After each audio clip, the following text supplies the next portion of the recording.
Hey guys, I'm going to review with you the steps and the parts of a narrative, and then you're going to practice some this week. So this is our mini lesson. Just pretend you're all sitting on the carpet in front of me. I wish you were, but this is what we have, so we're going to make the most of it. So the first part that I want to review is the purpose. What's the purpose of a narrative? What is it? Why do we write it? That sort of thing. And I know if you were sitting right in front of me, you would say, oh, a narrative is a story, right?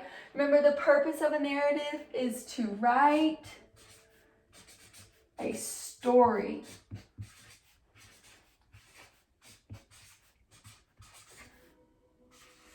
Okay, and that story is going to describe an event, a sequence of events, anything that has happened that you can describe in steps could be a narrative. So we're going to say description of a sequence of events.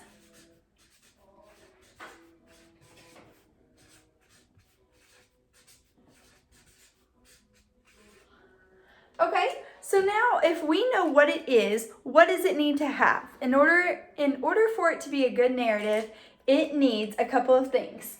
It needs a beginning, a middle, and an end. A beginning, a middle, and an end. Right? Okay, so we got that part. So now I have this with, okay? So it needs a beginning, middle, and end, but during that middle, beginning, and end, we need characters, right? We need someone. It could be a personal narrative, so you could be one of the characters. So we need characters. We need a setting. We need to know where it takes place, and the more detail you give about these characters and where it takes place, the better your narrative is going to be, right? Always add more detail when you can.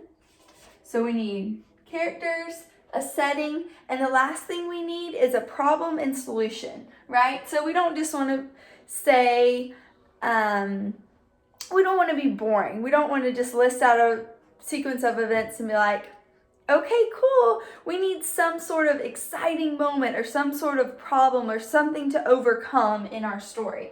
So we're going to put problem and solution.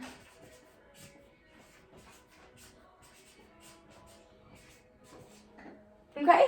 And lastly, we need some very important words. These words are typically used in narratives. They're also used in a couple of other types of stories, not things, types of stories, but especially in a narrative, we want transition words. So I'm going to give you a few examples of transition words. Okay, so we have first, then, next, finally, lastly,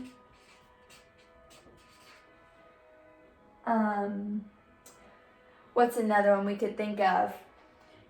First, then, next, finally, lastly. Let's see.